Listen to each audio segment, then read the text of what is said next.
Hello friends, welcome to Code with Kartiki. Today we are going to see list data type in Python. First we will see what are the properties of list data type. So first one is it stores heterogeneous data type. Heterogeneous means different data type data. Means integer, float, string.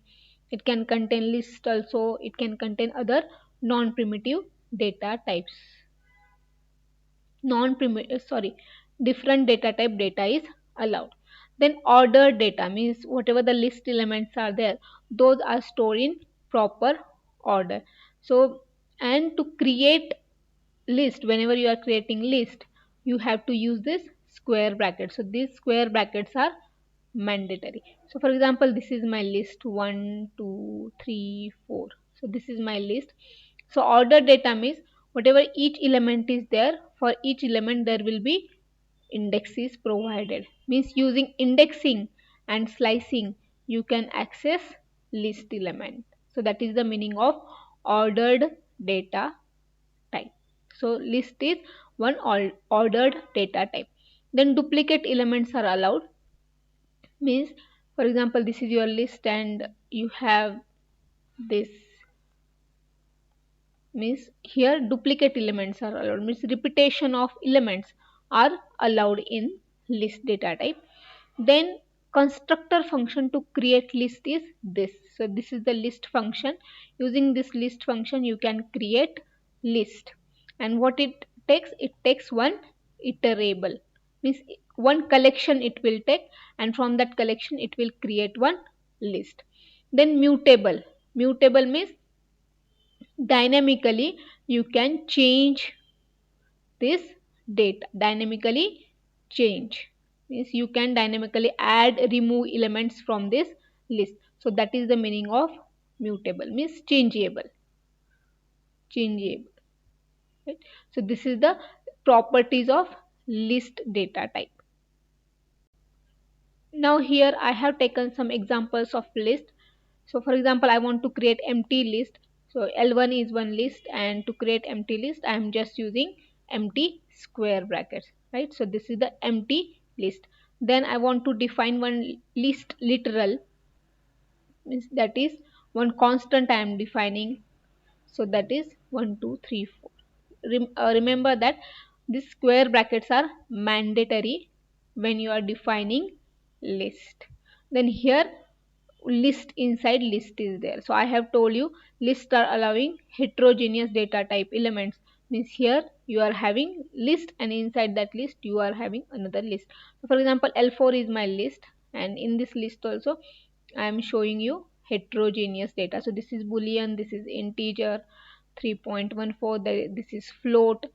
Then you can have here complex numbers, right? So then you can have here one more list also, right? So means heterogeneous data elements are allowed in list. Now we will see list practically. So now I am defining here one list, empty list I am defining. So empty brackets, you are using empty square brackets, means that is a empty list. I will print this list on the console and print type L1. And if I run this program, so I got here this empty list and data type as class list, right? So here I will add some element 1 2 3 4 5. So this is now this list is containing 5 elements. If I run this, now I got this list here, right? Then and list allows heterogeneous data elements. I will take here true, that is boolean. One string I will take. So daily I have taken. I will take here one more list 1 2 3. Then I will take here one complex number, right? Then which one is remain? 3.14, that is float, right? Means heterogeneous data type elements are allowed. So this is our list is printed on the console, right? So in this way we have seen how to define list literal. Then we will see list function. So for example, I want to create list using range function. So already we have seen range in previous session. So list function I am using, and to this list function I am passing range 1 to 6.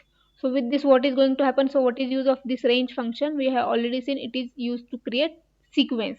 So which sequence it is going to create? 1 2 3 4 5. First it will return that uh, range object, and using this list function, whatever range object is there, so from that range object sequence will be retrieved, and that sequence will be converted into list, and that will be displayed on the console. So I will print this L2 on the console, print L2.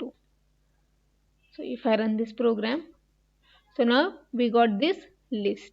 So whatever the using this range function, you can create list, right? So this is the list constructor function. It is called constructor function, means it is used to construct list.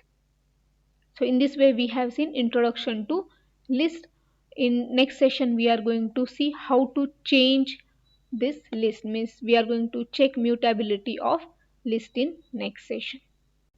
Thanks for watching the video, and if you like the content of my channel, please subscribe and press bell icon to get notification. And if you have any doubt, you can comment below.